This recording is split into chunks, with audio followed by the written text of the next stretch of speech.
Order! Order! You are an incorrigible delinquent at times. Behave yourself, man! How long do you think you'd stay tuned if I were to dedicate the rest of my career to simply sitting here every morning with some uplifting music playing in the background and intoning repeatedly, why can't we all just get along? Why can't we all just get along? Well, let's find out, shall we? Why can't we all just get along? It's almost impossible now to conduct conversations in a way that doesn't sort of call for an immediate drawing of battle lines and a commencement of hostilities. And I appreciate, I sometimes enjoy lobbing metaphorical grenades at people I disapprove of or even perhaps dislike the views and behaviours of as much as the next fella. But my goodness me, I didn't notice the water lapping around my eyelashes as we all went under the waves of enmity and negativity. And there's not a lot we can do about it, I don't think. I suspect things will get worse before they get better, but don't worry, we'll still be here, holding each other's hands, looking off into the middle distance, dreaming of a happier future. Unlikely to get it if Boris Johnson ends up in Downing Street. How do we know that? Well, because I lived in London when he was mayor. No one can point towards a single achievement that Boris Johnson made as mayor. Some bikes that were Ken Livingstone's idea, an Olympic Games that was secured by Ken Livingstone before he went a little bit bonkers and started sticking up for Hitler all the time. And, of course, we know about his private life as well as his public life, his astonishing catalogue of calumny and corruption. It's just breathtaking. But it's also becoming a little bit boring. Even I'm getting a little bit bored of listing all the disgusting things that Boris Johnson has done in public and in private, both personally and politically, professionally. Because huge swathes of the country either don't know or don't care. And the only reassuring thing you've got now about this man is the hope that lots of people don't know rather than don't care. But you have to presume that the Conservative Party membership, this sort of 120,000 strong band of people that will choose the Prime Minister, that's what taking back control looks like. You have to presume that they know rather than that they don't know. You have to presume, therefore, that they don't care. And I don't get it. I don't think I ever will. And how can you even have this conversation? How can I sit here today and talk to you, if you are someone who likes Boris Johnson or who can vote for Boris Johnson with a straight face? How can I start this conversation without alienating and defending you? Because I am being sententious, I am being judgmental, I am being moralistic, I am going to be a little bit holier than thou. The Bible, don't laugh, the Bible is a source of great comfort. And like the best philosophies, the best philosophers, it reminds us of the universality of the human condition. We think we're living in uncharted waters. We think we're living in unprecedented times, but we're not. It's all happened before.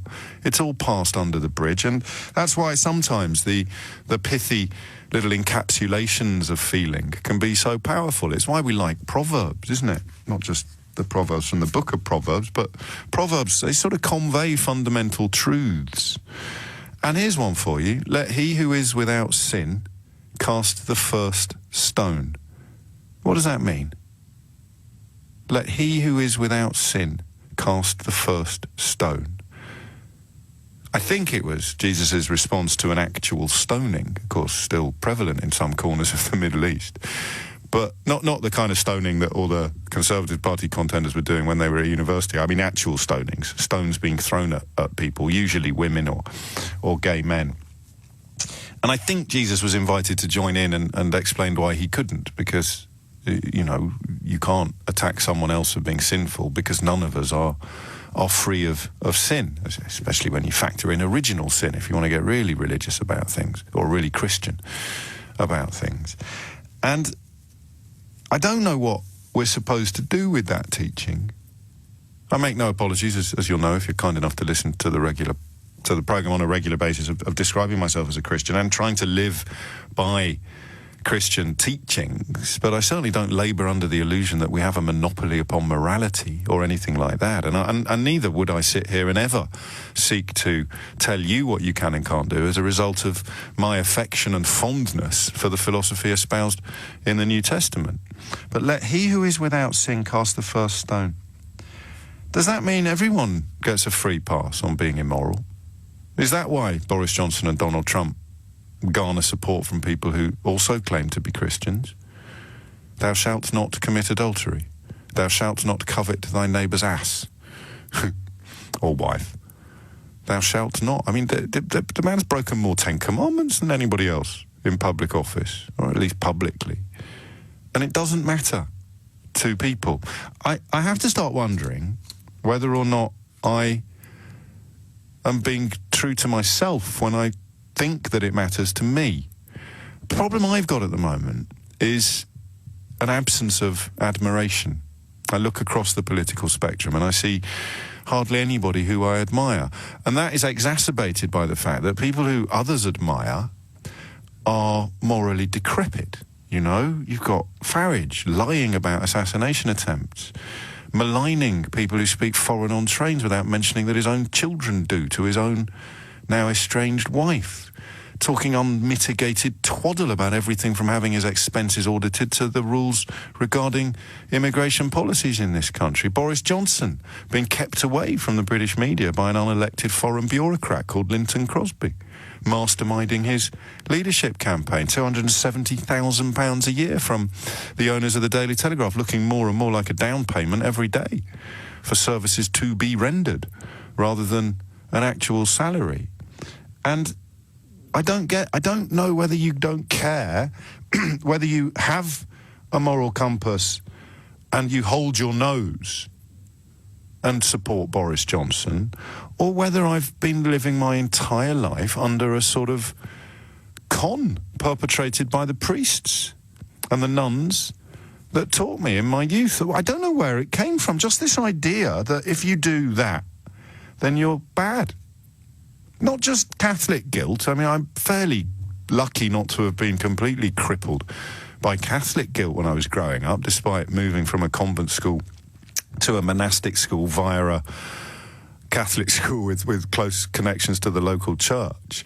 I remember, I've spoken to you before about some of the ludicrous baggage that I carried with regards to things like sex as a teenager, and luckily I had a excuse me, I had both a magnificent open-minded mum to whom I could talk about anything, and I had a very inquiring mind. So I managed to avoid some of the straitjackets that religious morality sometimes inflicts upon its followers. And then I got into this business largely by accident after having a crack at shallower journalism, showbiz journalism, because what would you have done in the 1990s? Hung out with Norman Cook or hung out with Norman Lamont? It wasn't really much of a competition. And even then I sort of thought, well, public life, there are standards in, there's a phrase, we used to talk about standards in public life. For the record, I used to find people like Mary Whitehouse ridiculous. Mary Whitehouse was a sort of prototype Anne Widdecombe, if you like, who protested about stuff appearing on our television screens that now wouldn't even raise a single eyebrow. So I used to find that kind of public morality ridiculous.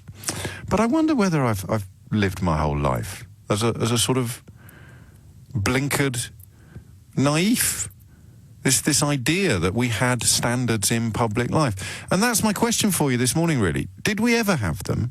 0345 60 973.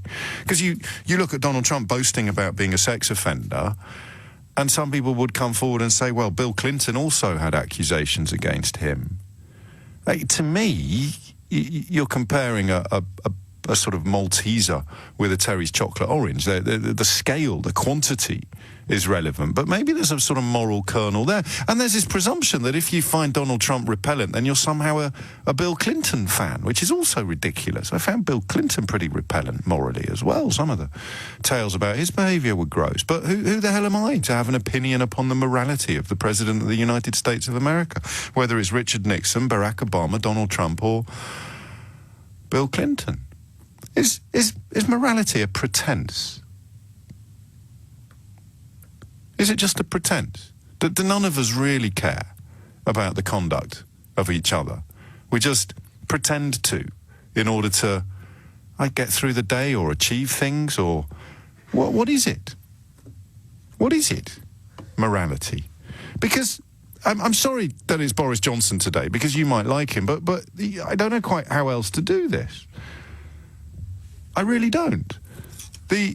the list of things this man has done in his personal life and his public life, it's unbelievable. It stands comparison with Donald Trump. He doesn't have the record of actual financial bankruptcies and the big questions hanging over his finances and his taxes and things like that. He doesn't have anything like that on his CV. But the other stuff, the stuff that we would describe as morals, he's bankrupt. Absolutely bankrupt. And the party that I was raised believing cared about so-called family values, they love him. And I still can't tie that knot off. I really can't.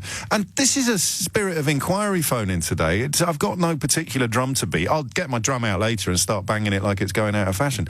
Banging it like Billy-O is a phrase that I might start using more. But today it's just, I wonder if you can explain it to me. We've touched on with a couple of callers. We had a couple yesterday ringing in to praise Boris Johnson and Dominic Raab and ending up really rendered a little bit ridiculous. And last week's poor old Steve become the patron saint of this programme. Incredibly honest in the context of Donald Trump's weapons-grade dishonesty, because he has been persuaded, or he has persuaded himself, that Donald Trump is on his side. Use that word, side. And then on the other side, you would have, well, I guess people of colour or people who get cross about racism, people who... I've worked out one thing. I hope this is helpful to you.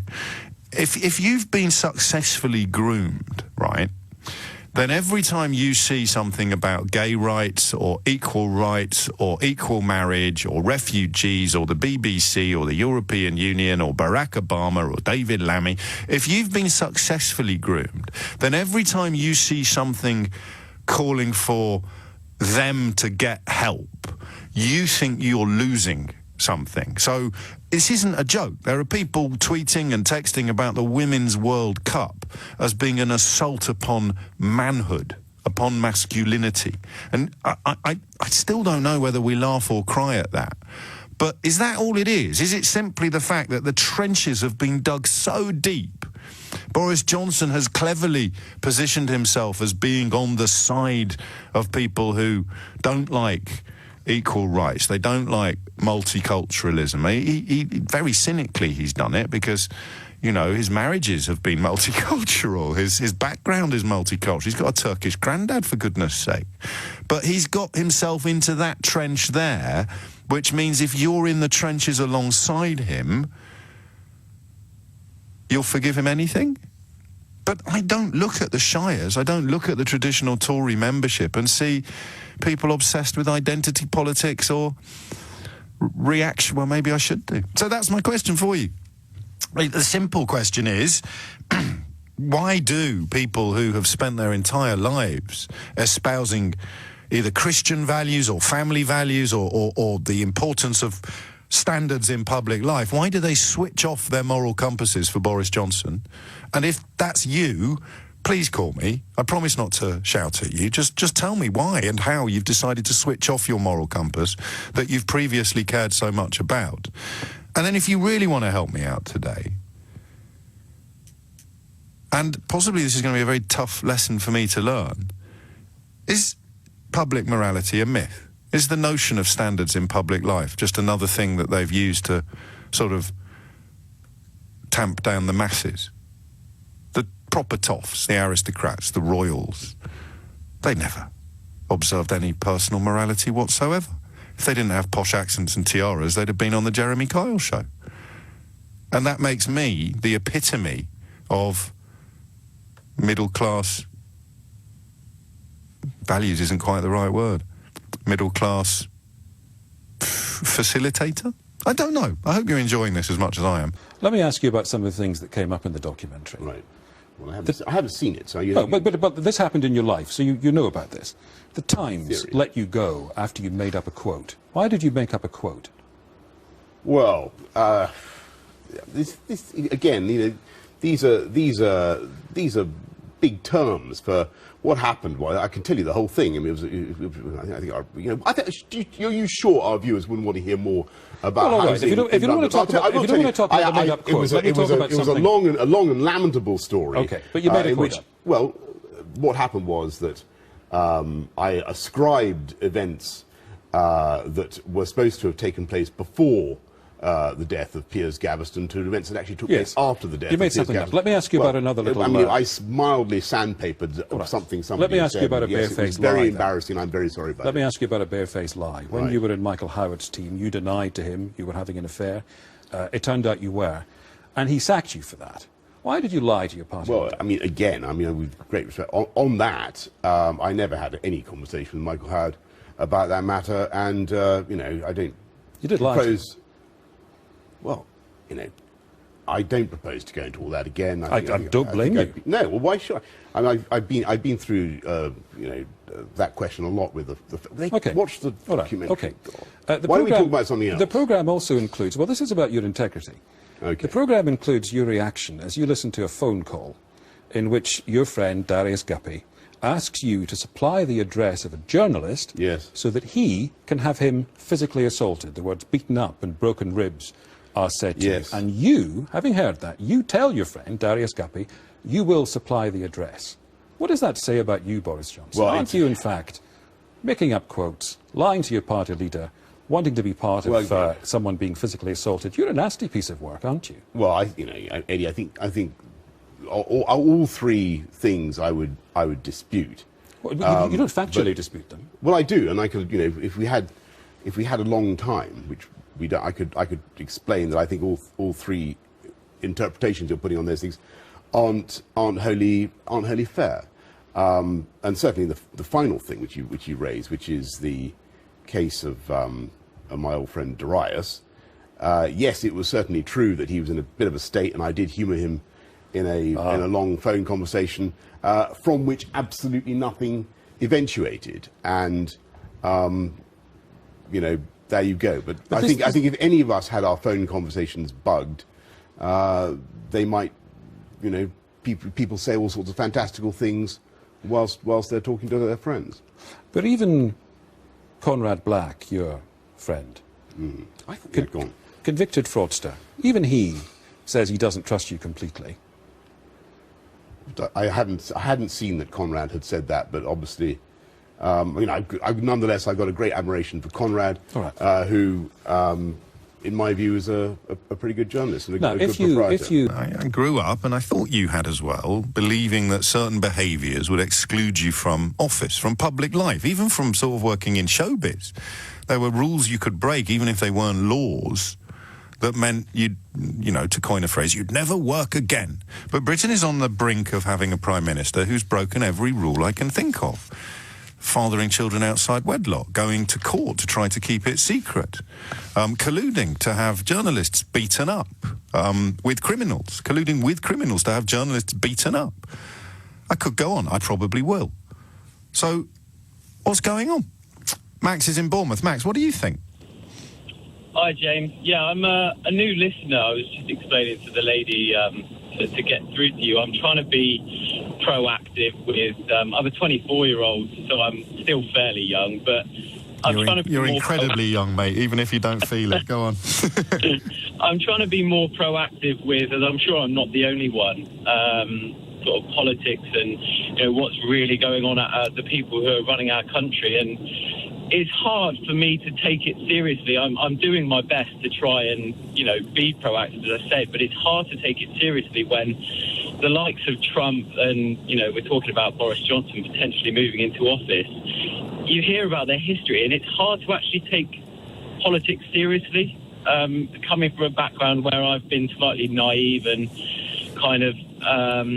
Well, I mean, you don't have the perspective of time. You probably haven't been naive, because I'm almost exactly twice your age, and I had always presumed that there were what we could call deal breakers politically, the things that you would have to resign. And there were. I mean, in my memory, Lord Carrington resigned as Foreign Secretary after the invasion of the Falklands, simply because it happened on his watch.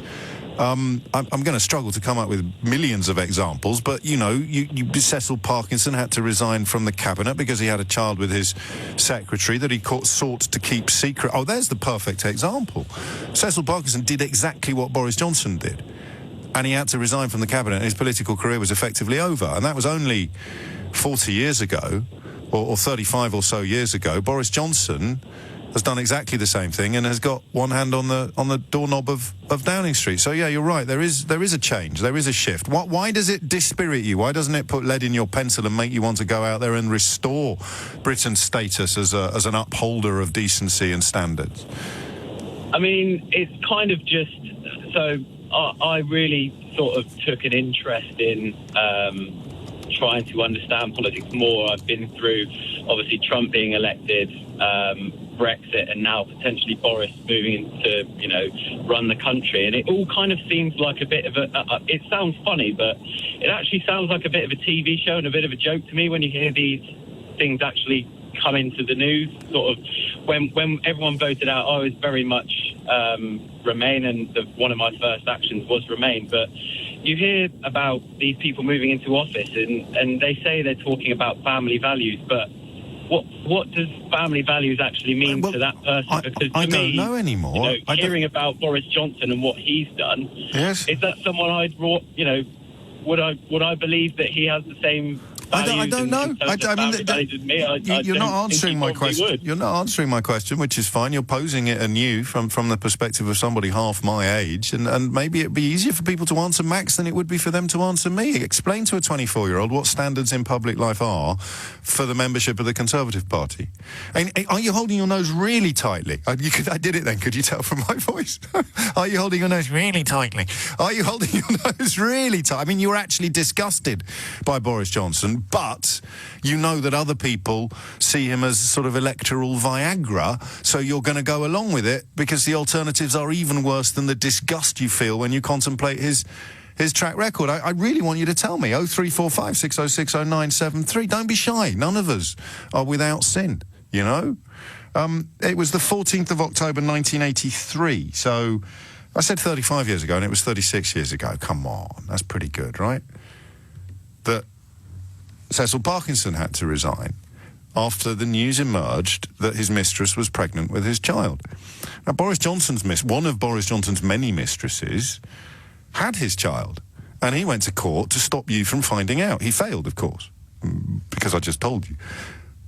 So between 1983 and 16? I forget. But between 1983 and now, standards in public life. Maybe you think this is a good thing. I mean, people often point out that the French never have this obsession with personal morality. Francois Mitterrand had a love child whose existence didn't emerge until after he died, and the media all knew about it. There was just a sort of Gallic shrug, a nod and a wink. Maybe that's better. And that's when I'm back to my own personal crisis of morality, thinking, those flipping nuns, why would I be now if they hadn't given me guilt?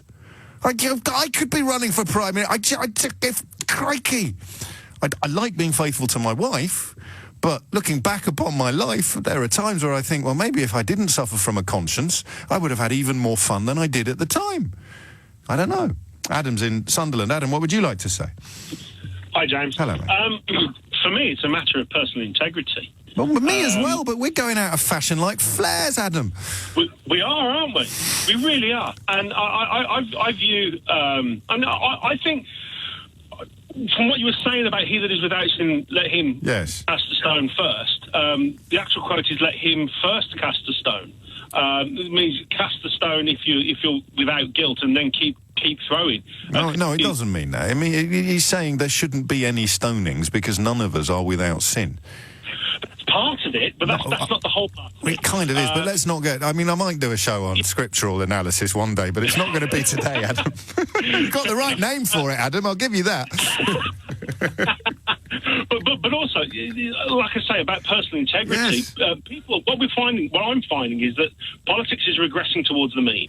It's regressing towards the mean of the day, which is the sad thing, because we should be... If we do have personal morals, if we do have personal integrity, then we should be sticking to that come hell or high water. We should be sticking to that irrespective of what the current mood or the swing or public morality more than personal morality, because Johnson clearly has no personal morality, and millions of people clearly are quite cool with that. That's fine. Yeah. But public morality, I guess the question then becomes, whose job is it to impose public morality? What was different about Britain in 1983 that meant Cecil Parkinson knew that he was toast once news of his mistress's pregnancy came out? Fast forward 30 years, Boris Johnson is fairly confident he can not only ride this out, but probably stifle the press legally from telling the public the truth about him. That's quite a shift. I think the shift is that lack of integrity is becoming the norm and is becoming a badge of honour. Yes. Which is unfortunate. I was watching a YouTube stream of Jon Stewart face the Senate. Did you see that? Talking about the first responders. Talking about the first responders. And I listened to his speech, and I thought the power and the emotion and the connection that I felt with him at that time was unbelievable. We need people like Jon Stewart. We need people who have that feeling, that have that connection to the people. Not suggesting that talk show hosts could be the moral compass of the country, Adam. That's quite a leap. Honestly, I think sometimes some talk show hosts, present company included, would do a better job, because it's not necessarily about gauging what the public consensus is. It's about having a balanced judgment and a balanced measurement on what is right at the time for the particular question in hand.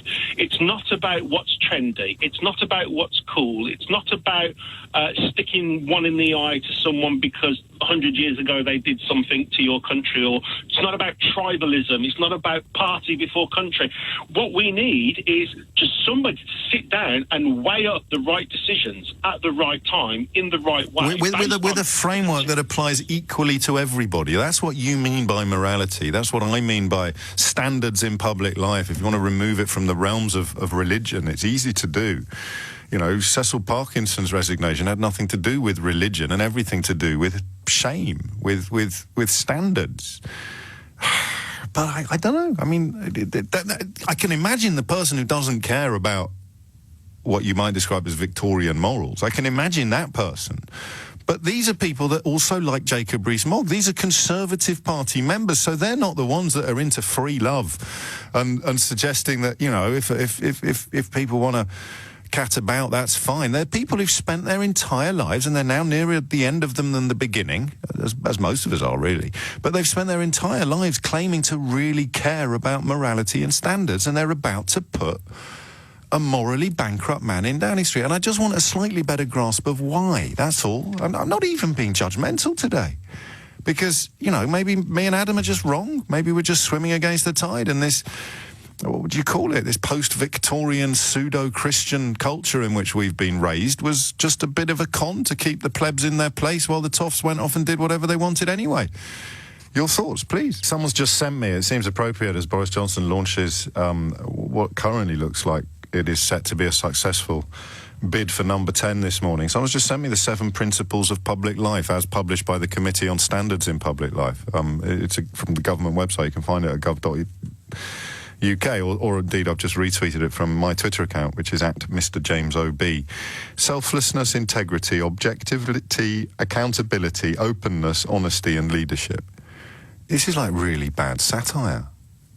Should we go through them one by one before close of play today and just work out where Boris Johnson fits into these requirements? Selflessness. Holders of public office should act solely in terms of the public interest. So on the biggest decision the country will probably take in our lifetimes, I'm going to write 2 articles, one saying let's do it, one saying let's not do it. And I'm going to decide at the last possible moment which way to go, based entirely upon the impact it will have upon my prime ministerial ambitions.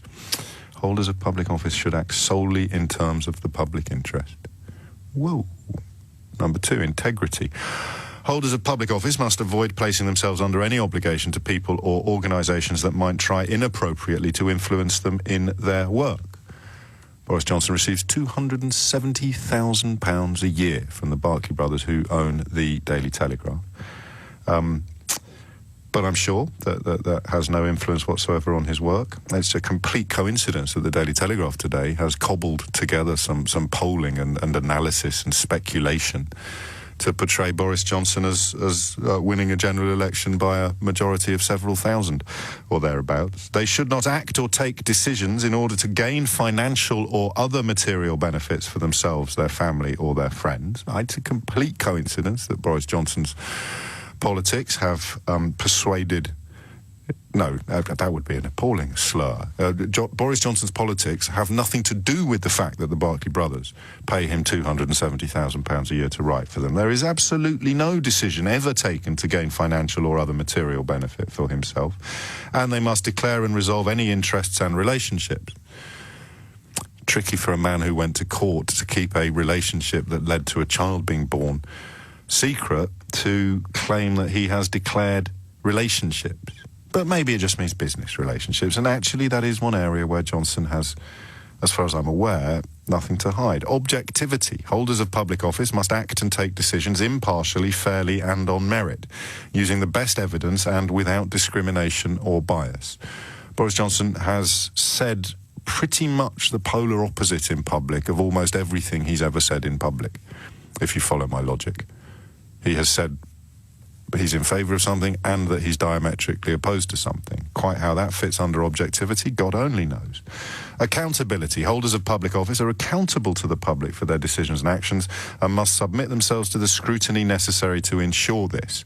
That's why Boris Johnson's put himself up for so many interviews as his leadership campaign gathers pace. That's why, like Rory Stewart, for example, you can barely turn on your telly without seeing him there, because he is determined to submit himself to the scrutiny necessary to ensure accountability. It is a complete myth that Linton Crosby, the unelected Australian bureaucrat who's running his campaign, has ordered Boris Johnson to keep his head down for fear that he'd put his foot in his mouth even more spectacularly than he has on a million previous occasions. Number 5 is openness. Holders of public office should act and take decisions in an open and transparent manner.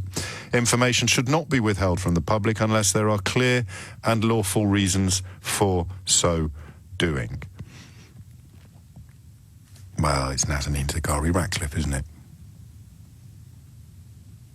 In prison. In worse circumstances than she was before he opened his mouth as Foreign Secretary. Honesty? Don't even go there. Honesty? It's Boris Johnson we're talking about. And finally, leadership. Holders of public office should exhibit these principles in their own behaviour. We might as well go home. That man is going to be Prime Minister, and the requirements for being in public life, according to our own constitution, sort of constitution, it's not a written constitution, but it's 7 principles of public life published in 1995 by the Committee on Standards in Public Life, describes leadership as exhibiting these principles: honesty, openness, accountability, objectivity, integrity and selflessness. This country is poised to be led by a man who is emblematic of the polar opposite of these principles. They should actively promote and robustly support the principles and be willing to challenge poor behaviour wherever it occurs. Whose poor behaviour is Boris Johnson qualified to challenge? Absolutely nobody's. But hey, who cares? It's only standards in public life we're talking about. And I've got that Jon Stewart clip. I'll play it to you momentarily. I think you need to hear someone else's voice first. Ideally, Michelle in Mitcham's. Michelle, what's going on? Hello there. Hello. I think that there are people out there who like Boris. They like the fact that he gets away with what he does. They wish that they could be like that. And they admire him for the fact that he does seem to get away with it. And I don't think anyone would dispute that. I mean, clearly, I don't know why they think they can't get away with it. I mean, you only had to watch the Jeremy Kyle programme when it was on to see people with Boris Johnson's morality paraded out there in their thousands every day of the week. But it's the Conservative Party members I'm most intrigued by. Are you suggesting that all these colonels in the shires, all these people who claim to be devout Christians and who care for their fellow man and woman and subscribe to New Testament philosophies, they've all secretly been nursing a desire to behave like Boris Johnson all their lives?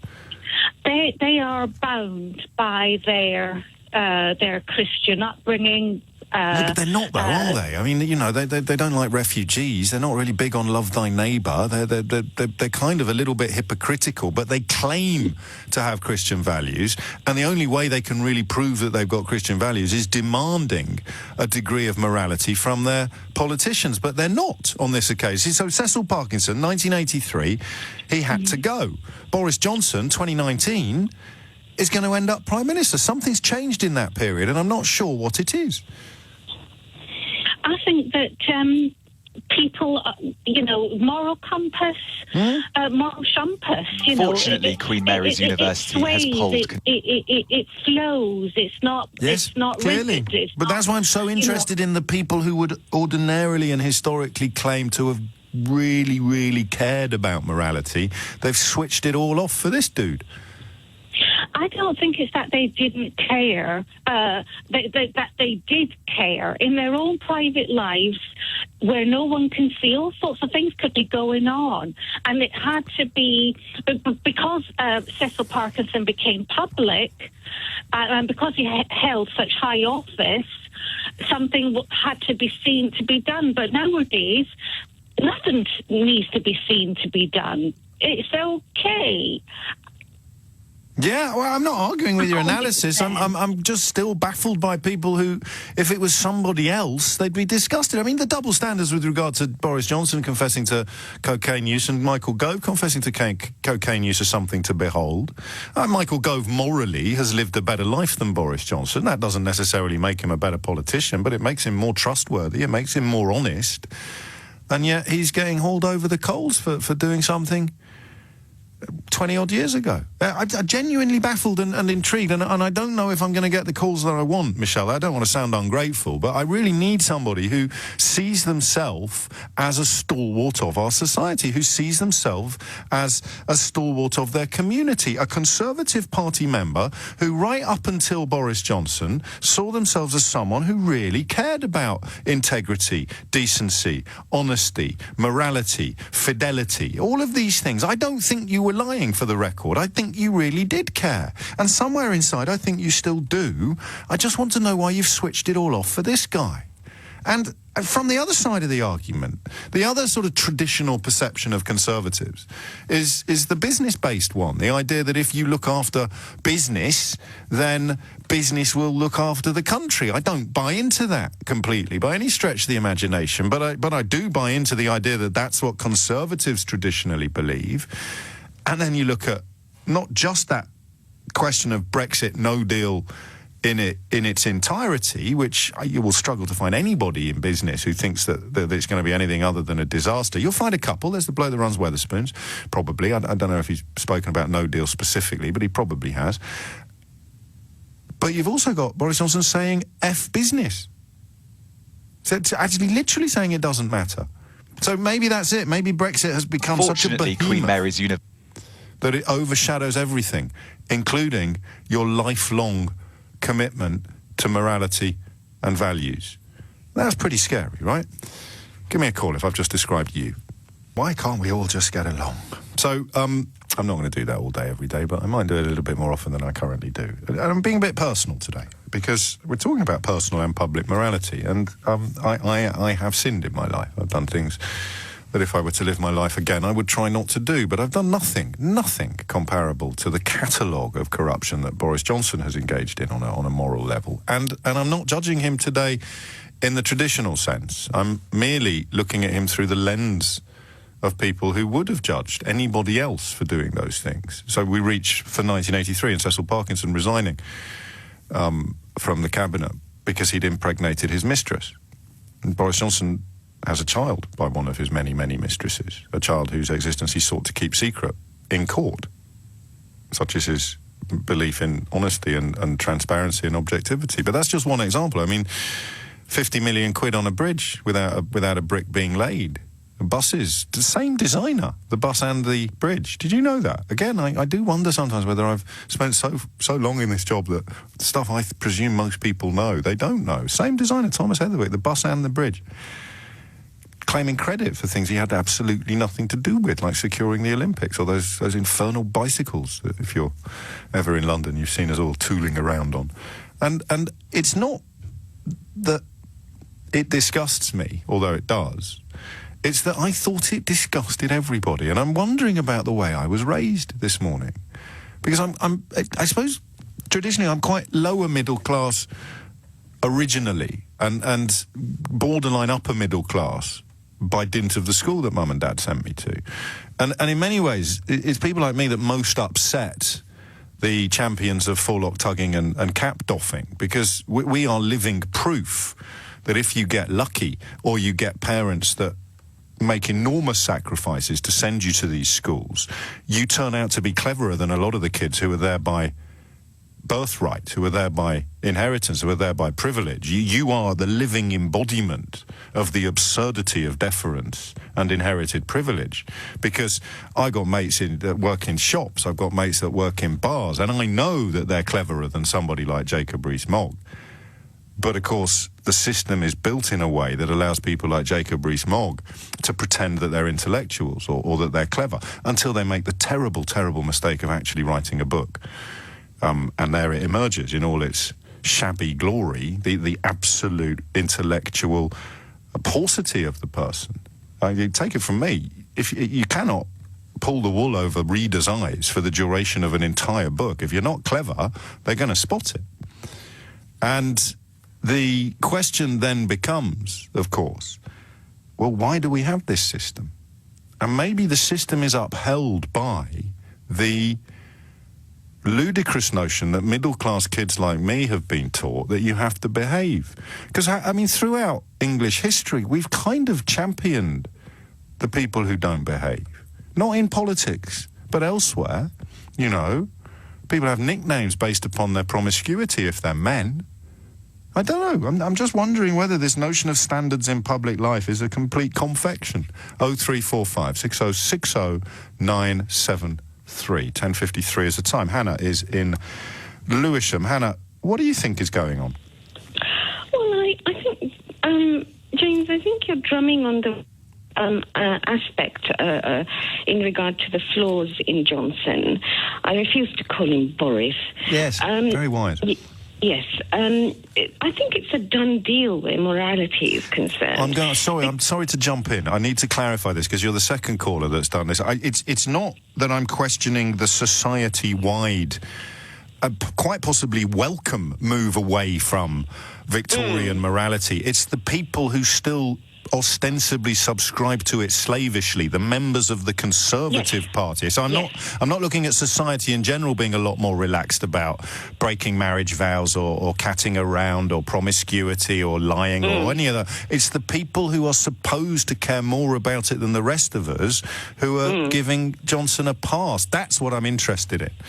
Yeah, in fact, I called last week or the week before about that very fact, hoping that, this 123 to 170,000 membership of the Conservative Party who are going to vote him in will look at their values. But I'm changing my mind now. Yes, well, good.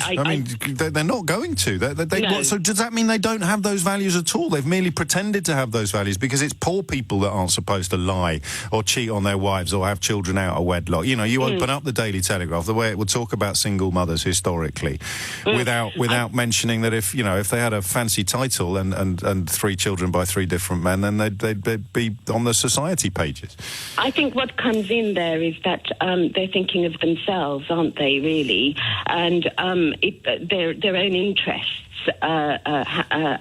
trumps any sense of morality that they might hold. And they think, and in this case, this is where Brexit is the behemoth. Their interest, it's like Maslow's hierarchy of needs, as one texter has suggested. At the moment, they just, for whatever reason, they need Brexit to happen in some way, shape, or form that feels profound. And that's all that they care about. So they've switched off. But no, they were giving Boris Johnson a free pass long before Brexit happened. Yes, but again, we're talking about a group of people whose idea of social conscience is just not there in terms of their own interest. It is a nonsense that they care about society. They care only about themselves and people just like them, which makes sense of quite a lot of the stuff we've discussed today. Yeah, but you see, this is the point. I'm really getting very exasperated with the media, because I think that if you drum more on about his racism, I'm just going to give you 4 examples. Pickaninnies. I looked the flipping word up. Yes. I hate it so much that I've forgotten what it means. And also the woman in Iran. We haven't mentioned that today, the racism. Well, not deliberately, but we didn't need to. And I have to be honest, I don't want to offend the Tory membership. I'm less baffled by them being untroubled by his racism than I am by them being untroubled by his moral turpitude. So am I, but I think just because we know that this Tory membership, who's going to have the last word on him, we know that they don't give a damn about his racism. No. But that doesn't mean to say that we should shut our mouth about it, because eventually we are going to land up. The whole of us in Britain are going to land up with a prime minister who is utterly racist. The nicest thing you can say about Boris Johnson? He might just be pretending to be racist in order to curry favour with people that you're talking about. No, he's racist. James, he's racist. But his children are quarter Indian. I don't care. He's part Turkish. Well, there you go. For somebody to be quoting Road to Mandalay in Burma, this insensitivity and colonial mentality of a person like that. I just think media should be doing that more. The media has learned a fairly ugly lesson in the last few years, and that is that consumers in their millions love the stuff you hate. There's no mystery here. You don't have to be a fully paid-up member of the EDL to enjoy the comments about Barack Obama being part Kenyan. You've heard people on this radio station endorse and espouse these sort of ideas. People, colleagues on this radio station.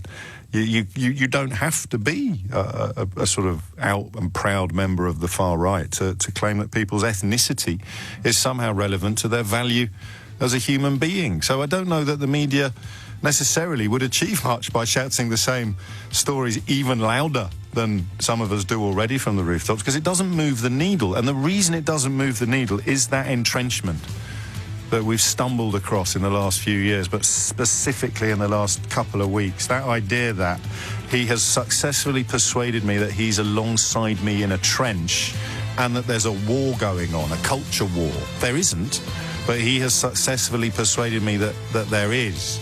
So, every time we talk about gay rights or equal rights, or we talk about racism, or we talk about homophobia, he's sticking up for me.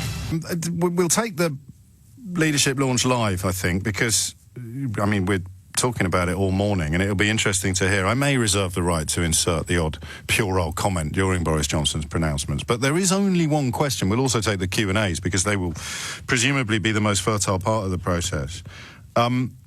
Here's the thing, right?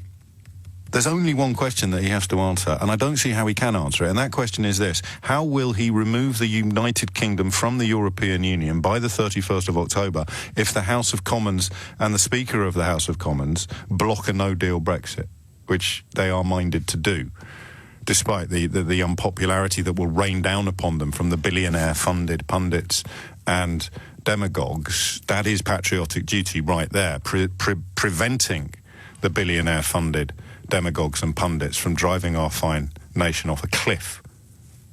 How will he do that? He can't answer that question, but somehow Brexit has turned Britain into a country where that doesn't matter. It's just an uncomfortable fact. It undermines everything in his platform. There's also the astonishing observation that some journalists are reporting, not only has he got the ERG on side, that's a matter of record, not speculation, because they believe he will leave with no deal, even though he can't explain how. He's also got some other MPs on side who've been persuaded that there's no way he'll leave with no deal, which is the essence of Boris Johnson. And it's fine if he's, writing articles for the Daily Telegraph. It's not great if he's got one foot in Downing Street. But then, I'm ploughing a lonely furrow here. Lots of people think he's an excellent fellow and great, great fun. And he'll be a brilliant Prime Minister because, as Liz Truss said this morning, he's not beige. Whatever that means. 5 minutes after 11. So I will keep one eye on the room in which Boris Johnson is set to speak, and we will cross to it live as and when, which means I might cut off the next caller or possibly the one after that in their pomp. So I shall apologise for that in advance as we head back towards the switchboard. Dave is in Slough. Dave, what would you like to say? Yeah, hi, James. In fact, you've just kind of alluded to it. I don't think there's much morality in our society or in politics. I think it's all Was about... Was there ever? Or, no, I don't think there was. So why did Cecil Parkinson resign then? Surely that was a moral compunction, if that's even a word. I think the rules of the game have changed. I think everyone's become more aggressive. I think that it's all about tribal survival, and we're kind of well-developed chimps. We're nothing more than developed primates, and that's what they do in chimpanzee colonies. So civilization is a veneer that can be stripped away with much greater ease than it can ever be replaced. Well, I don't think that's quite the case, James. I think you've got to, I'm surprised more anthropologists don't phone you up. There's a brilliant book called Chimpanzee Politics by a Dutch anthropologist called Frans de Waal, and this was compulsory reading in the 1990s. Newt Gingrich used to give it to all the Republicans that came into Congress, and basically it's about how you form alliances to get your way. And you see them. Yes, I hear you. So this explains how you can. I can't remember who it was. This I think it was Boris Johnson writing about Gordon Brown becoming Prime Minister without an election, and writing about it in the most condemnatory of terms, the most critical of terms, and now, of course, he's poised to do exactly the same thing himself. So this idea of there being objective standards is just not true, which is why I'm feeling rather silly, Dave, because I have grown up thinking that there were objective standards, and it was just a few outriders who chose and somehow succeeded in not living by them.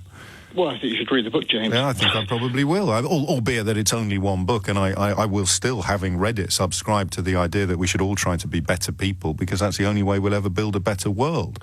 But, of course, the people who actively mitigate against that philosophy might end up in charge. In fact, you might argue that they already have ended up in charge. Balzac or Tolstoy, I can never remember, who said that behind every great fortune there's a great crime. And the rest of us sit there having palpitations if we tell a fib or if we commit some sort of sin. I don't know. I really don't, but I will dig out that book. Katie's in Whitney, although, again, I could pull out shortly to cross live to Boris Johnson. It's looking quite likely, so I'll do a Dimbleby, as it's known in the trade. I shall fill some space with some words and keep one eye on events in central London, where Boris Johnson is poised to launch his leadership bid. Toying with the idea of staying with this, because I'd love you to tell me whether you think he answered any of the 6 questions that he deigned to take from Her Majesty's press. I don't think he did. He was asked about whether he can be trusted, and he sort of wanged on about stuff I didn't really follow. But, of course, the point is that he's a proven liar and cheat. So he didn't answer that one. Questions about his Islamophobic comments were booed, essentially, in a room that just a few moments before had been cheering when he accused Jeremy Corbyn of anti-Semitism. For the record, everybody objective thinks the Labour Party's got a problem with anti-Semitism and the Tory Party's got a problem with Islamophobia and broader racism. You just need to look at the Facebook accounts dedicated to support for Boris Johnson or Jacob Rees-Mogg to see that. Or, indeed, the work being done by the astonishingly committed Twitter account, Mates Jacob, who essentially is badgering Brandon Lewis, the party chair, to keep his own pledges and promises. So, again, this is you've got to be a referee, not pick a side. Anti-Semitism and Labour? Hell yes. Islamophobia and Boris Johnson and the Tories? Hell yes. See? Don't have to pick a side. So he didn't answer that one. Have you ever done anything illegal? Something about driving? So they pushed the point and asked whether he was telling the truth when he said he'd taken cocaine or whether he was telling the truth when he said he hadn't taken cocaine. Again, I'm going to open up the phone lines because I don't think he answered that question. If you think he answered any of these questions, then tell me what you heard. 0345 606 0973. What do you say to our readers at the Financial Times who are worried that you don't care about business because you said F business? And then he talked about financial services, which is going to be hit it is believed, might not turn out to be true, but the current wisdom is they're going to be hit a hell of a lot harder than even the trade in goods by any Brexit, particularly a kamikaze Brexit or a no-deal Brexit. And indeed, it was only today that the latest research was published by the Dublin-based Institute for International and European Affairs, entitled The Elephant in the Room, and arguing that while much of the debate around the implications of Brexit has centred on the free movement of goods, it may well prove to be the issue of services, which make up nearly 3/4 of our economic output, about 70% of the EU's total economic activity, that get hit even harder. I wonder why he didn't mention that. And finally, will you resign if you haven't kept your promise that we would definitely have left by October the 31st? I don't know whether you heard him answer that question. I didn't. But possibly, I haven't had my ears waxed for a while. Theo Usherwood, LBC's political editor, was in the room. I can't believe he didn't let you ask a question, Theo. Did you have one ready?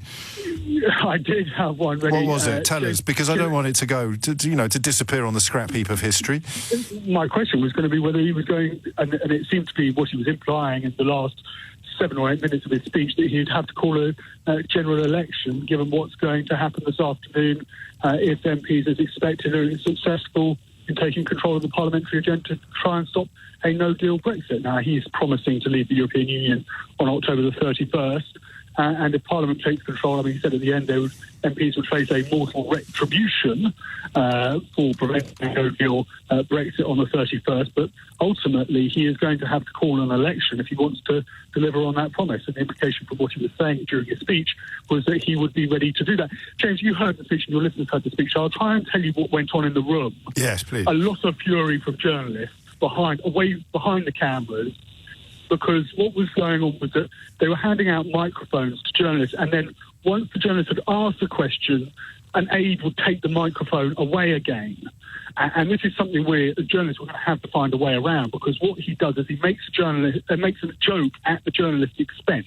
Pretends he hasn't heard. He pretend that Beth Rigby said parrot, or make a joke about speeding in his car when he's being asked about everybody who understands cocaine. And he accused Laura Koonsberg of a minestrone of a question. Yes. Very good question. It's a patrician version of fake news rhetoric in a way, isn't it? He's trying to undermine the objectivity of media scrutiny.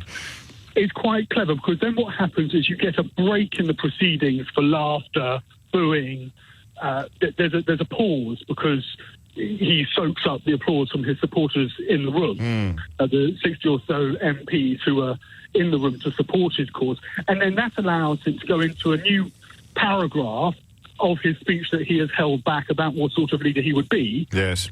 And then the journalist tries to ask a follow-up question, but of course the microphone's gone because the microphone's been taken away from them. And so we've got to find a way around it. And then, of course, there are only 6 questions in the first place. So, and 30 journalists, and we try and work out how we ask questions so we're not doubling up and we're not wasting questions. But it's very difficult to cover off the full plethora of Boris Johnson misdemeanours that need to be questioned and face scrutiny with only 6 questions. And that's why you ended up with what you ended up with today. We touched yesterday upon your admirable objectivity. You understand I'm not required to observe similar standards. Did you hear him answer any of the questions he was asked directly in a way that perhaps a schoolboy would be expected to do in an essay or in an exam? So when he answered the cocaine question from Daily Mail's Jason Groves, he appeared to confirm that he had taken story in GQ. Well, he said in the GQ magazine interview that he had taken cocaine. He said that story had appeared many times. He didn't say that he had done it. No, I didn't think so. Specifically, but he didn't deny it. So he said that story had appeared many times. The point is that he was making in that, from Boris Johnson's point of view, was that he said he'd done it when he was 19. Michael Gove, of course, has admitted to taking cocaine. Well, just to clarify, he didn't say he'd done it at 19. He said the story about him admitting that he'd done it at 19 had appeared many times. He didn't say this story is true, and he didn't say it's untrue. But he didn't confirm it. No. But he found a turn of phrase where he didn't deny it. Yes.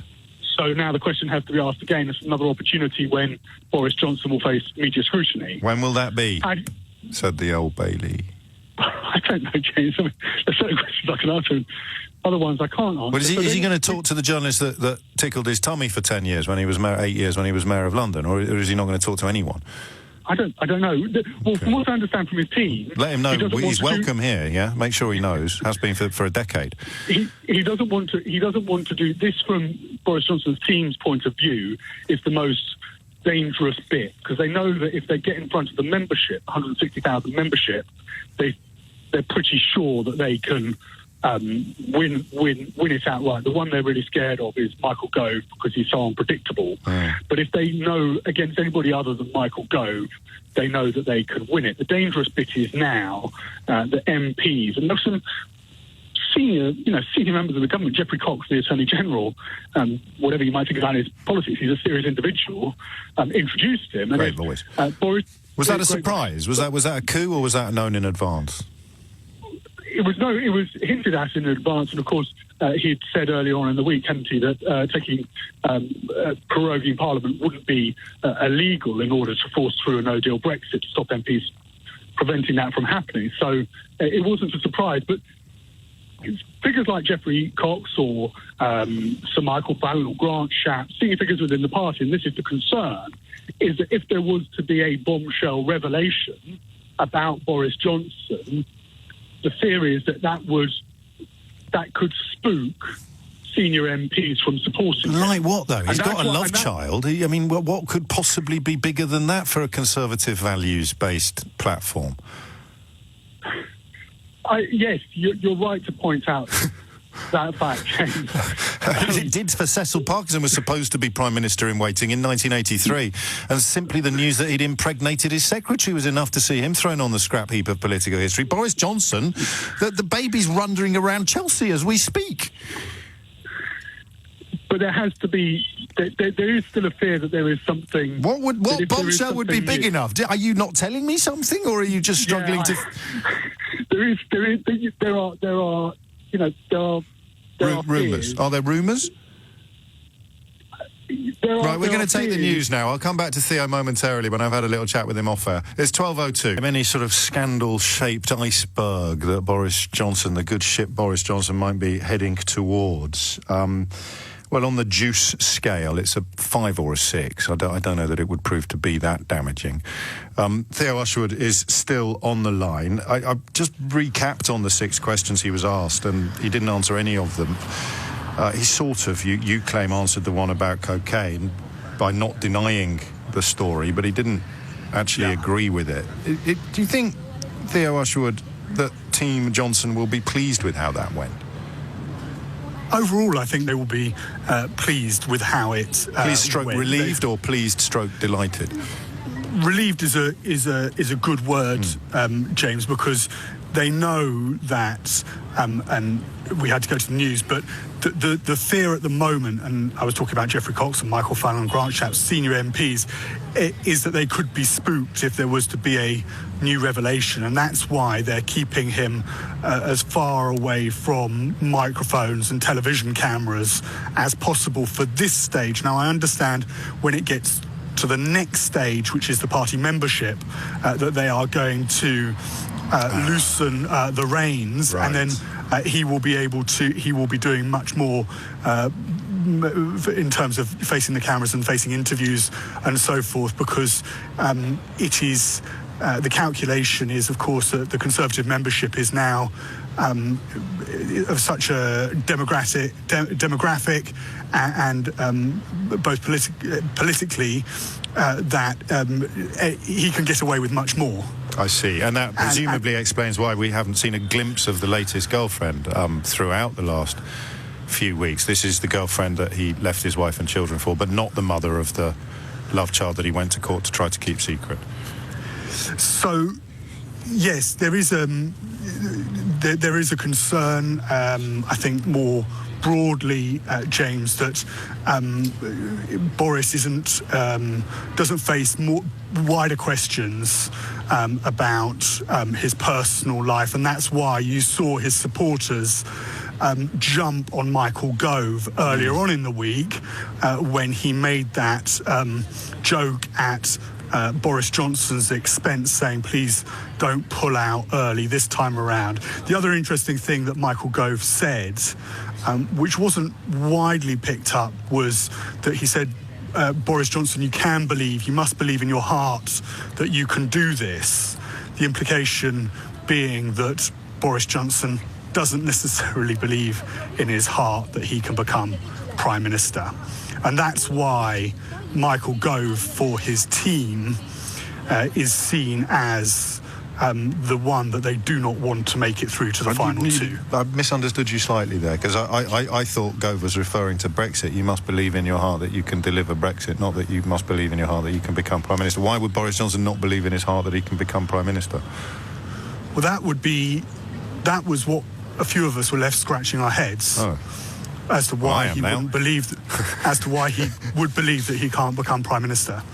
And that is why Michael Gove is seen as the threat.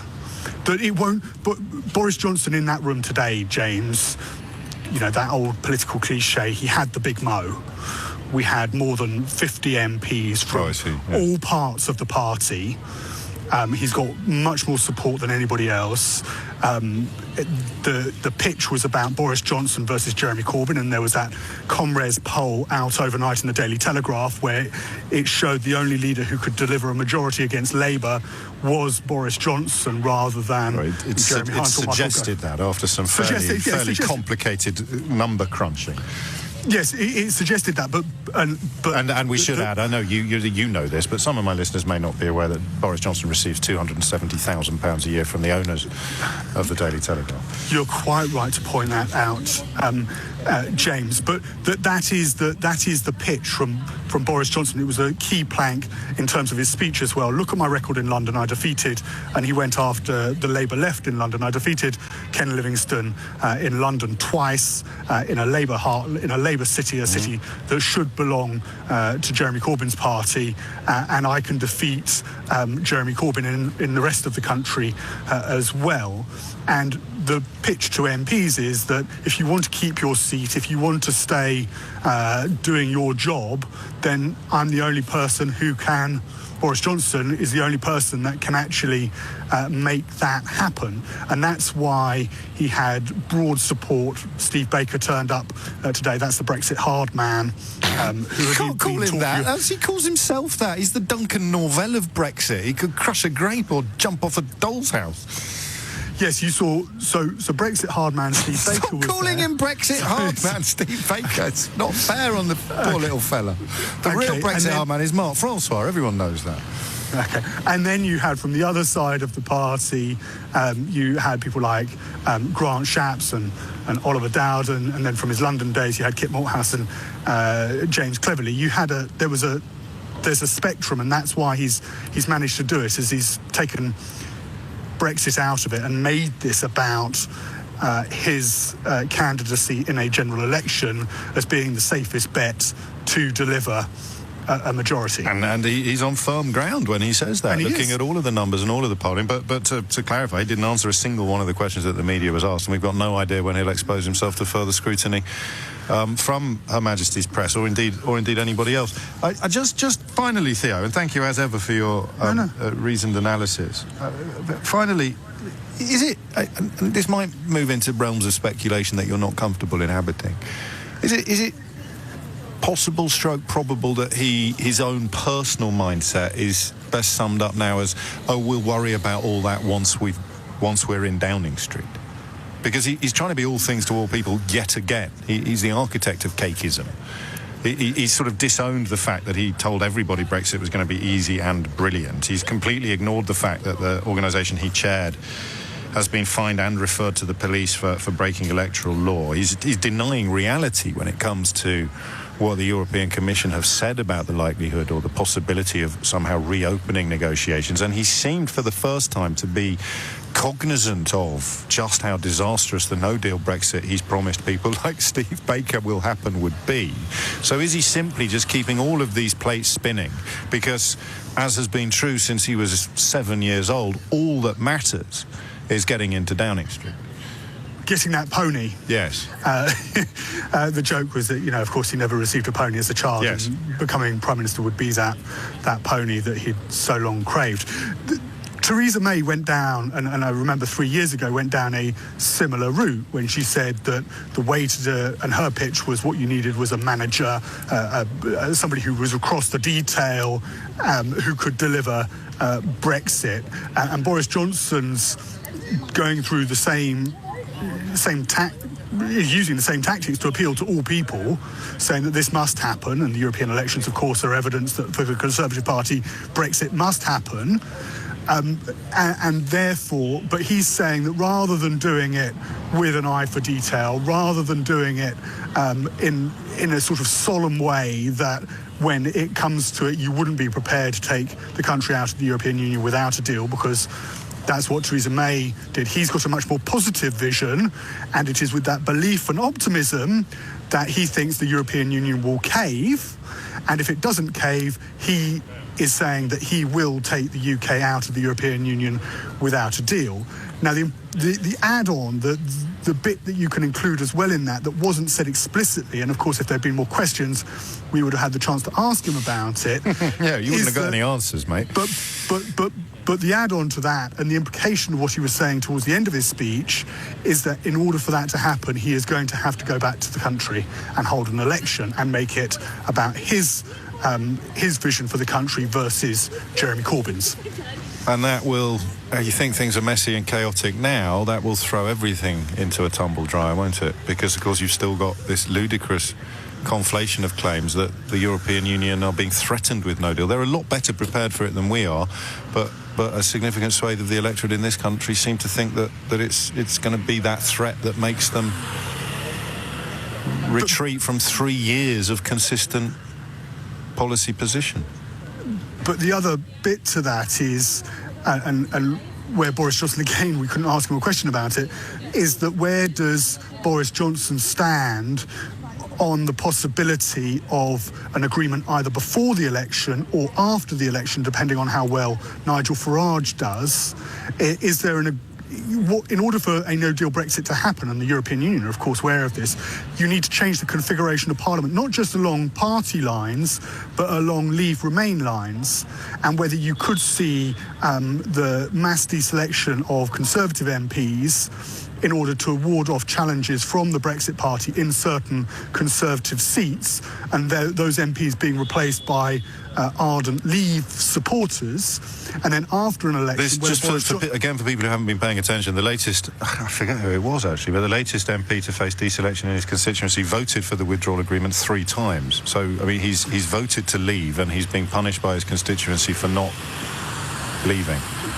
Yes, but the Conservative associations are saying that the withdrawal agreement doesn't represent the Brexit that the British people voted for in 2016. And you heard, of course, from Anna Soubry when she left the Conservative Party of accusations of entryism into the Conservative Party. Now, the argument that those people that are coming into the Conservative Party aren't actually UKIP or Brexit Party members, but they are lapsed Conservatives who are coming back in order to affect the outcome of this leadership selection, and that if we see people like Philip Liam Bracknell lose his seat to a Leave contestant, a Leave candidate, if we see Dominic Grieve, then what would the implication of that would be that the Parliament would look much more and if Boris Johnson does return that majority, you have Nigel Farage attacking the Labour Party almost as a provisional wing of the Conservative Party, particularly in the north of England. And the question for Boris Johnson is, if he gets a majority, that's fine, but if he doesn't get a majority, then does he do a deal with Nigel Farage? But unfortunately, James, that's a question that has to wait for another day. So, Westwood, speaking of questions, what are we going to do about PMQs? Are we going to swerve it this week because you've been kind of busy and it's on now, or is someone else doing it? Or, I mean, this is probably a conversation we should have had before we went on air. Do you want to dash back and then sort of rake over the coals? Yeah. Rake over the coals, pick over the carcass. Ava's doing the clips. We can make this happen, Theo. Yeah, I'll whiz back now. Good man. 12:18. Theo Ushwood, LBC's political editor, making some sense of the current nonsense. Just to clarify one point, the constituency of people seeking the deselection of Tory MPs, to be clear, they are the people who voted both for and with the Brexit campaigners who insisted and indeed pledged that we'd get a brilliant deal, and they are the same people that are now claiming they voted all along for no deal. I can understand why you might be confused at the back, but they are the same people. The people who voted because they believed that we'd get a brilliant deal, and that all the people saying that we wouldn't were Project Fear scaremongering liars, those people now claim they knew all along, and indeed wanted all along, to leave with no deal. And the phrase that allows you to spot them from a million miles away is when they say, I did my own research. If you're wondering why Boris Johnson is so terrified of scrutiny, modesty prevents me from pointing out that when he was at City Hall, his own aides banned him from ever appearing on this programme. My friend and colleague Eddie Mair provided something of a masterclass in the art of interviewing charlatans when he sat down with Boris Johnson on the BBC a few years ago. Why don't we talk about something else? The programme also includes, well, this is about your integrity. Okay. The programme includes your reaction as you listen to a phone call in which your friend Darius Guppy asks you to supply the address of a journalist so that he can have him physically assaulted. The words beaten up and broken ribs are said to you. And you, having heard that, you tell your friend Darius Guppy you will supply the address. What does that say about you, Boris Johnson? Well, aren't you, in fact, making up quotes, lying to your party leader, wanting to be part of someone being physically assaulted? You're a nasty piece of work, aren't you? Well, Eddie, I think all three things I would dispute. Can we keep that on file, please? I may play it out with unerring regularity as a little reminder of... Because people will be wondering, why won't he do interviews? He's Boris Johnson. He's a great talker. He's fab. He was on LBC all the time when he was mayor. He's not frightened of proper scrutiny at all. I just keep that there, because otherwise people won't know why. Linton Crosby is desperate. Linton Crosby, foreign unelected bureaucrat running Boris Johnson's campaign. For the record, I've got no problem with foreign unelected bureaucrats. I judge people by their conduct, not by their origins. But I know that a lot of people think that foreign unelected bureaucrats are the reason why they voted Brexit, so they'll be slightly surprised to learn that one of them is running Boris Johnson's campaign. James, you don't get it. I think I do, Cameron, but I'll read your tweet regardless. You don't get it. Tories love him for his ability to avoid answering tough questions. That's what makes him valuable to them. Cut services and tax breaks to wealthy. They know what he's about. What is understood does not need to be said. And no one asked him about the tax cuts for people who earn double the national average and above that he's already offered to introduce. So if you're on 50 grand or more, you're getting a tax cut off Boris Johnson. If you're not, diddly squat, dudes. Sorry. And the reason why perhaps Cameron has a strong point there, he is very good at avoiding answering questions, is because so many of his rivals are so bad at answering questions. Here's Esther McVeigh talking to my friend and colleague Ian Dale last night. know some of that money is not spent, as there is a rush at the end of the year to spend it. We know places have their own, whether it's space programs. We know airports have been built and actually the runways are in the wrong direction because of the winds. What we are saying is there are vulnerable... Where has that happened? There are vulnerable people so where has back that happened? At home. It's in one of the continents abroad. We know we've got that airport where we can't take off and land because of the winds, the crosswinds there. But what we've got, Ian, is people in the UK who are the most vulnerable here. I think she might, actually. I think there was an airport that had been built badly, but the blustering and the blundering there when she was asked is hilarious. Ian's he's like a viper sometimes, isn't he? That very gentle, soft, but refusing to step back questioning. So Ian Dale doing a job there on Esther McVeigh, although Ian remains, I believe, committed to the Brexit cause. Eddie Mair, who's so inscrutable, I don't know what his views are on anything, but I know he was right when he described Boris Johnson as a nasty piece of work. That telephone conversation referred to, of course, I played to you earlier in the week, although the quality wasn't great. If you're not clear on what happened there, a man called Darius Guppy, who has subsequently been convicted of fraud and jailed, phoned up his journalist friend, Boris Johnson, who at the time was probably on the Telegraph. I'd have to double-check the dates. It might have been before he got fired from the Times for making up quotes from his own godfather. and asked him to get the address of a journalist working for a different newspaper who was investigating Darius Guppy and who Darius Guppy wanted to get beaten up. And Boris Johnson promised to help. I think the phrase you use is, I was taken out of context. That's what they say now. It was taken out. I'm sure that Esther McVeigh's claim that the airport she was referring to was on a continent somewhere has already been taken out of context by the likes of me. Just like our claim that parents should be free to deny their children education about reality regarding sexuality. I'm sure that was taken out of context as well. I mean, it's all taken out of context. Everything's always taken out of context. Nothing's ever bad. It's just out of context. Boris Johnson has lived his entire life out of context. So we turn our attention now. Adam in Manchester has been on the line for about 20 minutes, so if he's still there, I'm going to give him a biscuit. The question is, did Boris Johnson answer any of the questions he was asked? Adam, over to you. I'm fairly sure it's no. Oh. Definitely didn't answer any of the questions.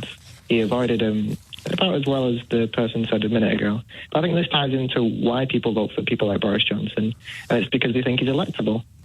And they feel like they're trying to strategically vote people into power. Which means nothing else mattered. I mean, we did that earlier in the show. This idea that morality is a myth, conservative values are a myth. Ultimately, they'll throw them all under a bus for power. And it's a slightly reductivist, it's a slightly cynical analysis, but I can't see any other analysis that fits the current facts. Well, the idea that the people vote strategically is kind of built into our system with first past the post. Because people feel like if they vote for anyone else, they're just wasting their vote. Yes, although that might change. The Scottish lesson should teach us that things can change very, very fast and very, very far. It happened the same in America as well with, like, Bernie Sanders. People thought he wasn't electable, and so they put in Hillary Clinton. And people thought Trump wasn't electable, and he ended up winning, because people just liked him. People voted for who they liked instead of who they thought was electable. Yeah, I kind of liked it. It was more a case of this trenches that I was talking about a couple of hours ago. This, if you can somehow, because I've always been confused. The best example I've come up with, Adam, thank you, mate. We'll crack on with this. Did he answer any questions? That's all I want to know. You can give me a quick mark out of 10 for the speech, but did he answer? He was asked 6 questions. He was asked questions about illegal things he might have done, whether he can be trusted, comments that many construe as being racist, cocaine use, promises to business, and whether he'd resign if we hadn't left by October the 31st. That's my loose assembly of the 6 questions he deigned to answer. Did he, in your view, answer any of them? And I'll keep going back to the Women's World Cup. There are plenty of people, men, who think that the Women's World Cup is part of a grand plan to undermine and dispossess them of their historic status and privilege, right? I know, it's funny. But it's not funny if you're one of them. If you're one of them, it's incredibly enraging and proof that, yet again, women and gays and foreigners are undermining our values and undermining our culture. It's patently ridiculous. But we have to start acknowledging the reality of the people who believe it. So when Donald Trump or Boris Johnson appears to be getting into the trench with them and talking about Mexicans or migrants or Muslims, that's why they like him. He's on our side, and we are actually under siege from them over there. Even though a surprisingly frequent occurrence is that these people turned out in their personal lives to be perfectly comfortable with foreigners or gay people. In fact, Steve, who really set us on this course last week, is married to an Indian woman while simultaneously liking Donald Trump because he upsets anti-racists. Riddle me that. I suppose we should just do a quick roundup. Boris Johnson, he endangered the life of a British political prisoner in Iran because he hadn't read his brief. He called Muslim women letterboxes and bank robbers. He's called black people pickaninnies, and he's called gay people bum boys. He's lied, cheated his wives. We think he's taken drugs, and he's wasted millions and millions of pounds of taxpayers' money on vanity projects, which is what Conservative values look like today. Apparently. I still can't find a Conservative Party member who can explain to me the tension between the values that you've spent your entire life claiming to care about and the popularity of a man who represents the absolute rejection of all of them. I'll carry on asking. I kind of hope he becomes Prime Minister. And then I get to ask it for years and years and years, potentially, to come, if he lasts that long. 12:36 is the time. Speaking of things I do in my job that I don't understand why others don't, that line there from Esther McVeigh about the airport, which Ian quite rightly picked her up on, I thought I'd look into it. There was an airport that the British media portrayed as having been a terrible waste of foreign aid because when it first opened, there were problems with winds. And so that's why I gave her the benefit of the doubt. I said, I think she's actually right. And it's just hilarious that she, when asked an even slightly detailed question, falls apart. Nope, here it is. This is a report that you will never read. This is the point about Britain. If like me, you're wondering how we've ended up in such a mess, this is why. Because you will never have read this in any of the places where you read the story about the airport being disastrous and a terrible waste of foreign aid, right? Even though I think St Helena is a British overseas territory, so it's foreign aid in the loosest sense. Here it is. The airport on the remote British overseas territory island, St Helena, once dismissed as the world's most useless airport by British media, right? So it's that one. By who? British media, James. Oh. Is proving to be a reliable asset. This is from an industry journal that continues to explain exactly how that initial test flight led to that British media allegation and how it has proved long-term to be wrong. It's an international aviation journalist based in Germany who wrote that, Andreas Spaeth. And that's the point, because I'm weird. I was looking up coverage of the EMA and EBA, both of which have now left Britain, wondering what the British media did about the fact that the European Medical Agency and the European Banking Agency were bound to leave Britain in the event of Brexit. I found an article in The Sun, published, of course, edited by a man called Tony Gallagher, someone else you'll never see being interviewed or held to account or in any way scrutinised for what he tells the British public on a daily basis. And it was an article in 2017 saying that it wasn't true and that they'd probably stay. I found it. I Googled it.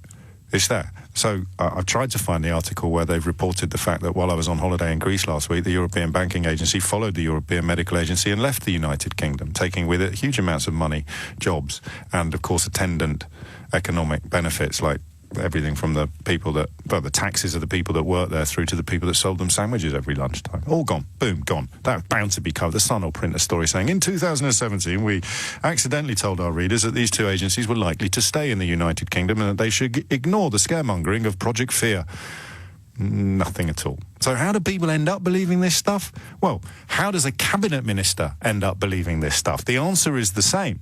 How does Edna McVeigh, how does evil Edna McVeigh end up believing that there was an airport that represents a terrible waste of foreign aid money? Answer, because she read it in the British media. And the British media exaggerated, made it up, and never corrected it when events changed the facts. It's just crossed live now to Esther for her latest comments on the issue. It's in one of the continents abroad. We know we've got that airport where we can't take off and land because of the winds, the crosswinds there. Can you put a call in and ask her which airport? Because I think she's referring to St Helena, which is now up and running and proving a reliable asset on the British overseas territory of St Helena. What? I apologise. Edna wants to come back with another comment. It's in one of the continents abroad. We know we've got that airport where we can't take off and land because of the winds, the crosswinds there. And given that we're praising colleagues, in this case Ian Dale, let's just remind ourselves what happened when Eddie Mair met Boris Johnson a few years ago. Why don't we talk about something else? The programme also includes, well, this is about your integrity. Okay. The programme includes your reaction as you listen to a phone call in which your friend Darius Guppy asks you to supply the address of a journalist so that he can have him physically assaulted. The words beaten up and broken ribs are said to you. And you, having heard that, you tell your friend Darius Guppy you will supply the address. What does that say about you, Boris Johnson? Well, aren't you, in fact, making up quotes, lying to your party leader, wanting to be part of someone being physically assaulted? You're a nasty piece of work, aren't you? Well, Eddie, I think all three things I would dispute. Well, I say 03456060973 is the number you can call if you can just make some sense of this for me. I get a few texts and tweets saying things like, I love Boris Johnson, people like you are having a nervous breakdown, it's fantastic. And that's fine, I understand where you're coming from. Mars. But people who are Conservative Party members rather than Russian bots or unreconstructed bigots Conservative Party members who've spent their entire life claiming to care about conservative stroke Christian values. I just want to know how. And I'm not going to criticise you. I just want to learn from you what you're doing. Are you holding your nose? Are you having a terrible moment of realisation, an existential crisis, when you realise actually you don't care about all those values you've spent your entire life claiming to care about? All you really care about is, I don't know, the colour of the rosette on the Prime Minister. And did he answer any of those questions? A single one? Did you hear one substantive answer to 6 questions that our putative Prime Minister deigned to accept from the massed ranks of the Fourth Estate? Jenny is in Luton. Did he answer any of them? None of them or all of them? None of them. Oh, it was a completely dodgy performance from a dodgy man. I watched the whole of Rory Stewart's speech last night on YouTube, and that man has integrity, he's inspiring. If they don't choose him, they're mad. Oh, well, they're not going to choose him because they are mad. Yeah. But that's, I mean, that's the problem, isn't it? He was rational, sensible. He's got a tricky voting record, like all Tories do, on austerity and things like that. So people quite rightly point out he's not the Messiah, but he's certainly not a very naughty boy either. No, he's not. If he won this, the Conservatives would win for the next 20 years because he can... Well, no, you see, they wouldn't. I tweeted last night that he'd annihilate Jeremy Corbyn, and it being Twitter... I thought so. I should have been... Well, I should have been more nuanced. I should have said in a 2-horse race. But, of course, if Rory Watts... Do you know what his real name is? Oh, he did say, actually, but I can't remember now. You won't never believe me when I tell you. No. Rod. Rod Stewart. Oh, really? That's his real name. I kid you, not. I checked. I know, I'm very childish sometimes.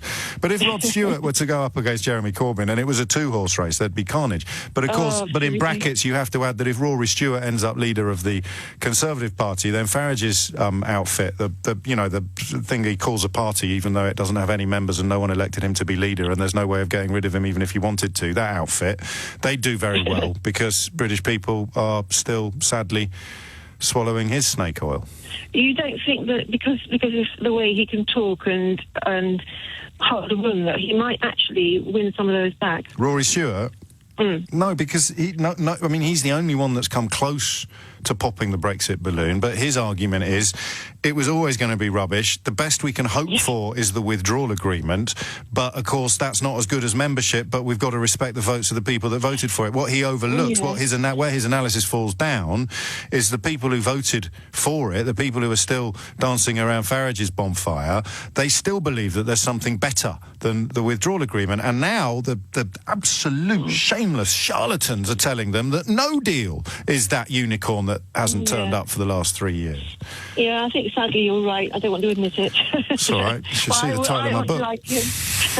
No, well, I quite like the cut of his jib as well. And the thing that impressed me most about him is he rang us up. He rang us up out of the blue. What was it, about 2 months ago? So I came into work one morning and the producer said, "Oh, Rory Stewart wants to come on the show." I said, "What?" I presumed it was to announce some sort of shiny new proposal. No, he wants to come on the show and answer some questions about Brexit. He doesn't see the point in doing it with anyone else because he knows that you'll be the one that asks him the toughest questions. I said, crikey.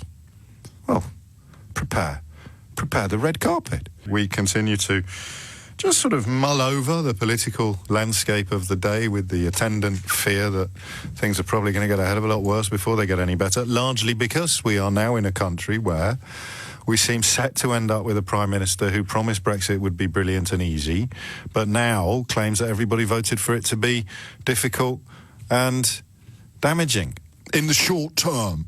I might try and do... Should we do Geoffrey... I'll tell you what we should have done today. We should have done Geoffrey Cox impersonations. Can anyone come on and do his voice? Theo, can you do his voice? Can't, no. Oh, sorry. It's very honest of you. Theo Ashwood is OBC's political editor. Do you do any impressions? No, never. He doesn't do any impressions, but he does political analysis, and he's been sort of keeping an eye on PMQs for you. I was back to listen back over to PMQs and try and pull out the best bits for you and your listeners. James, Jeremy Corbyn focusing on Brexit. The way he's framing it now is his idea of a permanent customs union, and then the dangers of a no-deal Brexit and what that would mean for manufacturing. And of course, we've had the announcement in the last couple of days that Ford are going to close their plant in Bridgend. Job losses 1,700, and the damage that a no-deal Brexit, now made more likely, according to Mr Corbyn, by this Conservative leadership race, poses to Britain's manufacturing industry. Ford has also said that a no-deal Brexit would put a further 6,000 UK jobs at risk, with thousands more at risk in the supply chain.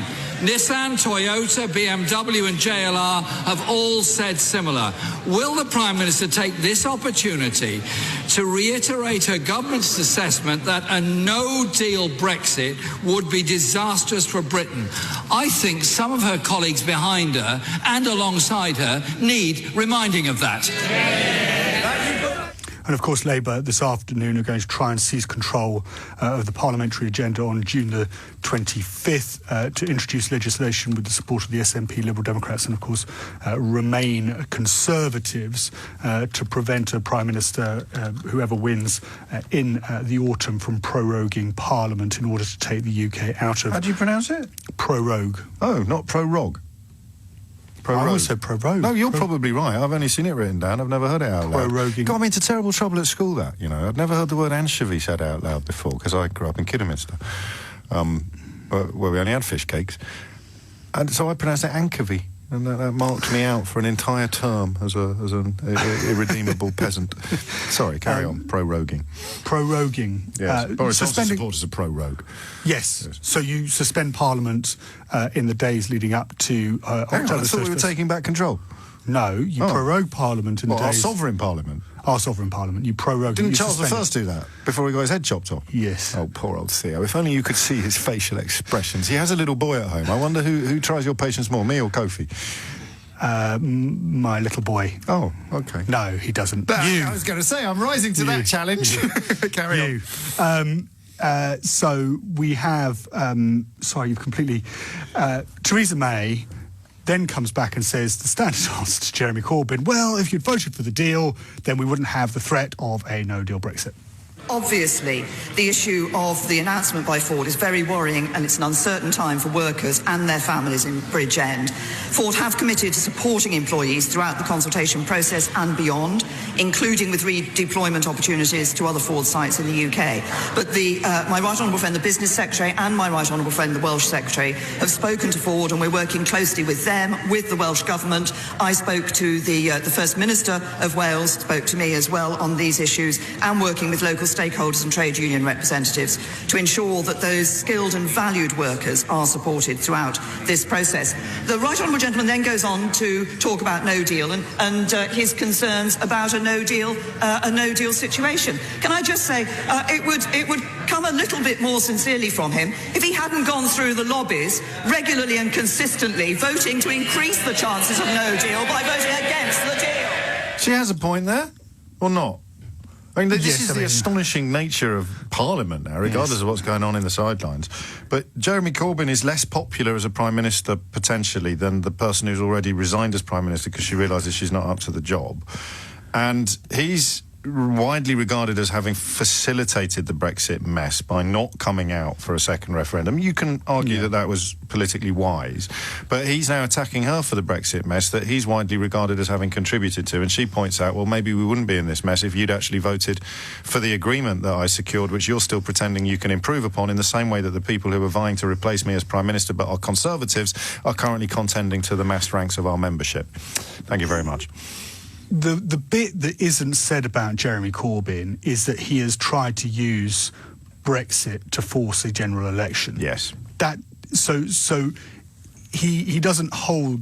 Obviously, he is ideologically supportive of the UK leaving the European Union, but what comes before that in the minds of the people who work for him and who control his strategy is that Brexit should be a tool with which to force a general election and then to frame a debate which Labour can win, which is public services,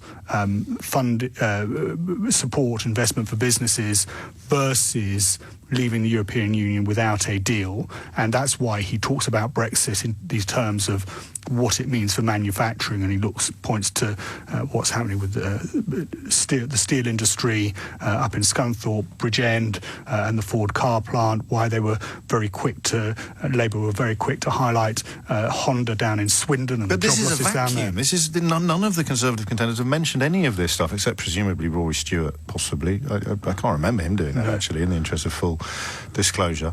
Plug podcast.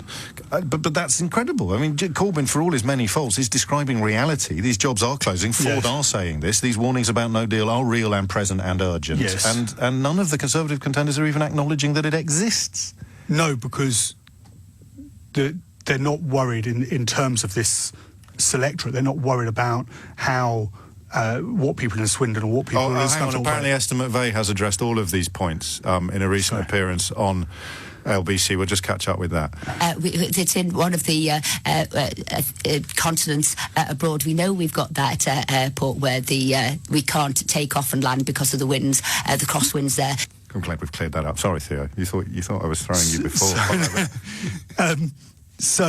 Apart from obviously Esther McVeigh's incisive commentary there, the way the Conservative leadership candidates do not need to frame it in that way. No. They need to frame it in a way that matters to MPs in terms of the election, what we were talking about before, if there is an election, which is likely, and then, of course, the membership in terms of what it means for them. And their calculation is that not many members of, and if Tory members of the 160,000 Tory members, thousands of those worked in Honda or worked in Bridgend, then I think that would get a bigger mention, but of course it doesn't. And that is the point. And of course the European Development Fund insisted that money that we had sent to the European Union would be directed to the country's poorest parts, whereas a Conservative government has absolutely no compunction to do that if those poorest parts of the country turn out to be Labour strongholds. But you can't comment on that because you're objective. Speaking of which, you had a scoop this morning. You didn't tell me. Oh, Jeremy Hunt. Everyone else is wanging on about D-Day in the context of the BBC licence that Gordon Brown decided to give to people over the age of 75 in the year 2000, and it turns out that the decision to make them pay for it all started with Jeremy Hunt. And you broke this story, world exclusive. Not that the residents of St Helena are going to care much. No, it was obviously George Osborne and David Cameron were behind it, but Jeremy Hunt was the first person to put it on the table back in 2010. And then Don Foster, who was the Liberal Democrat media spokesman, was in the meeting when this was broached, and Nick Clegg then went and blocked it. Sat down on it. So why is everyone pretending that the BBC is sort of targeting pensioners instead of just enacting what the government has forced them to do? Because, of course, that isn't helpful to the Conservative leadership. Come off it. I've heard journalists doing it as well. You're not calling them liars. I never would, no. No, absolutely not. That would be outrageous and probably libellous. Let's just find out briefly what Esther McVeigh's got to say about the situation. It's in one of the continents abroad. We know we've got that airport where we can't take off and land because of the winds, the crosswinds there. Now, if she is talking about St Helena, we now know that airport is performing sterling work and has been an enormous boon to the residents of that British overseas territory. Did we put a call in asking if she meant somewhere else? I'll bring you up to date with that tomorrow. Before I go and hand you over to my friend and colleague Sheila Fogarty, here's my friend and colleague Eddie Mair, conducting what might have been the last proper interview with Boris Johnson. Why don't we talk about something else? The programme also includes, well, this is about your integrity.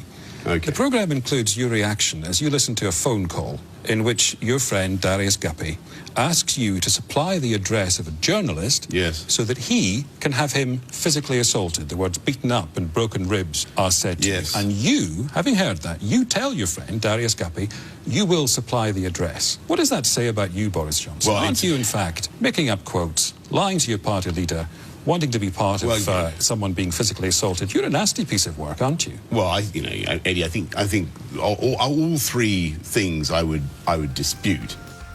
And there we have the man that Conservative MPs and indeed a massive majority of Conservative Party members consider to be a fine standard bearer for decency, Conservative values and indeed British interests abroad.